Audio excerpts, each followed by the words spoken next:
Good morning, everyone. It's a sunny day down here in Les Sables d'Olonne. It's Friday. Only one day left before the weekend.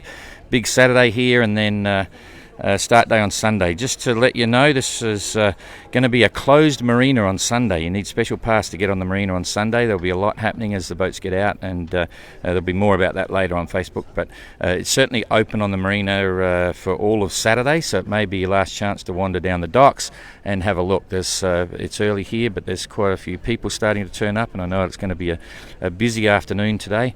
So if you get the chance, come down. In the meantime, boring alert. This is going to be a technical run through on Ertan and his Biscay 36 Lazy Otter. We've seen a lot of Biscays and they're all a little bit different, but anyway, same hull and deck and everything. Ertan's is pretty straightforward, but again you can see he's got two normal spinnaker poles and one shorter like a running pole to hold out the staysail running downwind. He's got two furling gears there.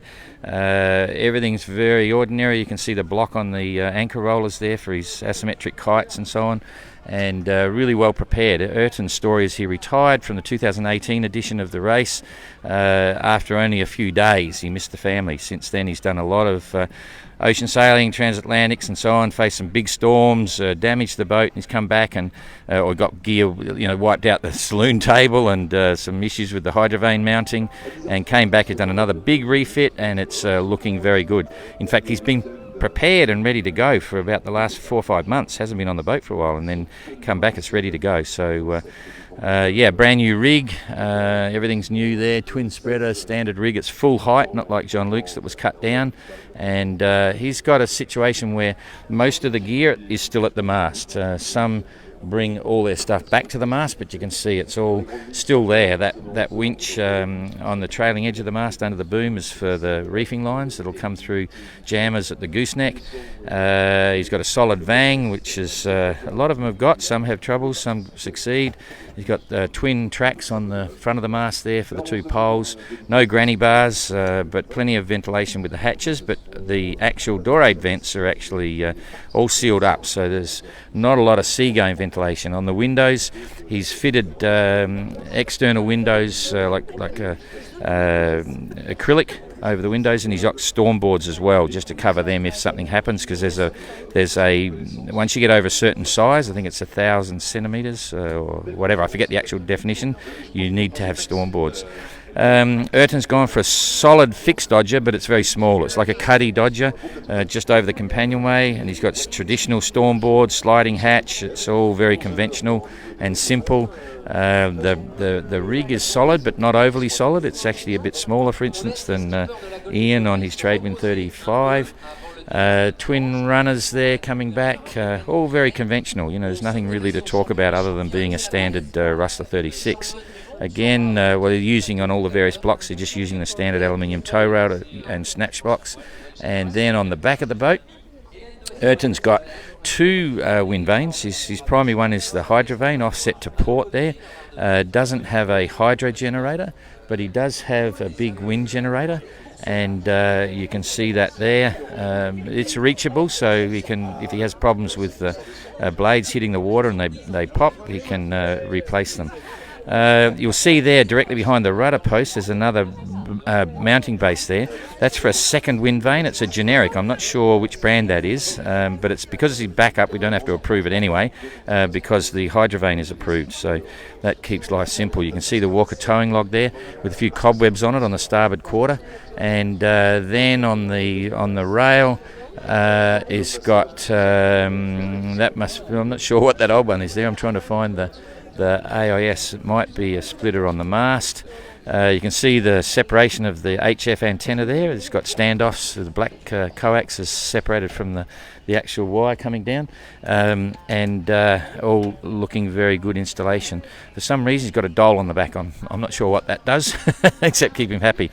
That's pretty straightforward. Still got his outboard bracket on the back. Look at that, starboard side. So very much a cruising boat at the same time, and that's the deal with being a production boat race.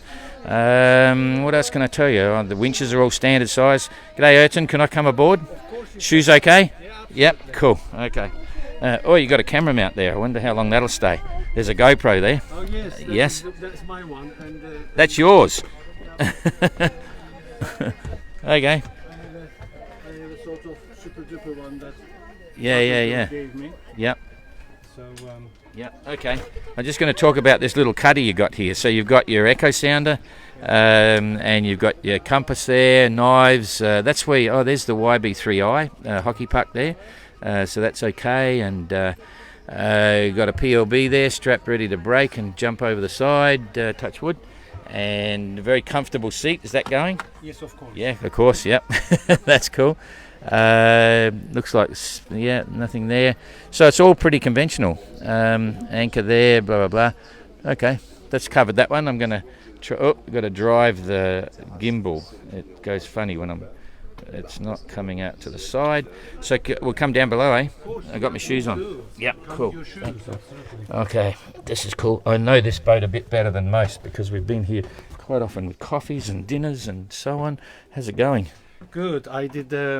I flooded my bilges this morning just to make sure that they are all working. You flooded them with what? Fresh water? Yeah, fresh water, and that I wanted to see if automatically all the water went out. Oh, so you really did do it in purpose? Of course I did. Oh, cool. Okay. Just to make sure, because a couple of weeks ago I did it and switch that turns the water on failed. Got sticky. And even though it was working in Spain, and it didn't work when I got to Les Abdalon, so I replaced the whole system, Okay. and then I tested today, and they are still working, which is a good thing. Okay. And I'm also installing a couple of carbon monoxide detectors. detectors. Okay, we're straight into the sink. We're always interested in solo sailors' sinks, but yours is pretty tidy. That looks good. Yeah, it's all good. Yeah, and I made my bed as well. And, Okay, let's have a bit of a scan around the boat first. You can see absolutely very much a production boat.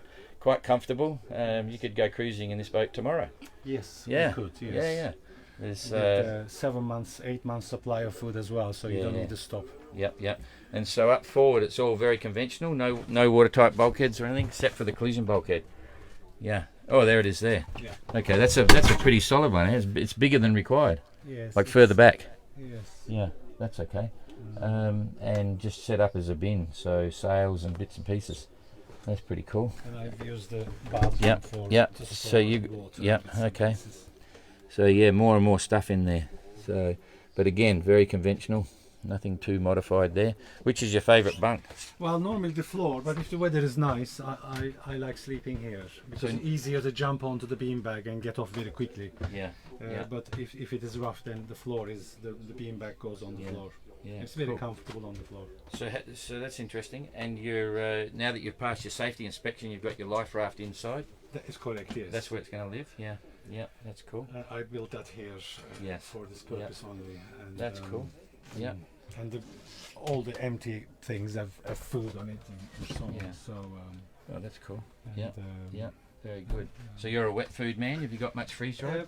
Mixed. I Mixed. have got tins at the bottom, freeze dried behind the cushions, and I also have some jar food at the very front as well. So all spread around. I'm a wet food man as well, and Jean-Luc was as well. He used to get the microwave meals, put them in a tub of salt water, heat them up, and as soon as it came to the boil, turn it off for 10 minutes and let the heat absorb in, then just bring it to the boil one more time, and then that was it. Is that what you're doing? Similar, yes. I used those bone bags before, but this time I'm going slightly different. Cool. But it's the same kind of thing. Yeah, that's all right. And how much water you got? I have about 450 liters. Yeah, okay. That's pretty. That's sort of top end. The least we saw was about 240 litres, and the highest I think will be 500. Yes, I think. Good luck to all of them. That's all I can say. Yeah, exactly. Okay, Jane's creeping around. So the quarter berth down the back there, on the port side, that's just storage. Well, that's all my grab bags, communication bag, all to do with emergency stuff. If one had to leave the boat, everything is there.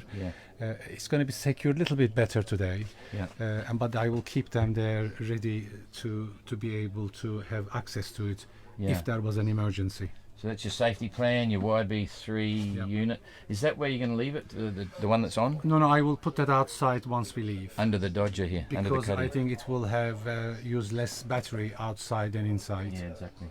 Even though the battery lasts a long time. So your chart table's pretty conventional. Yes, and all my charts are here.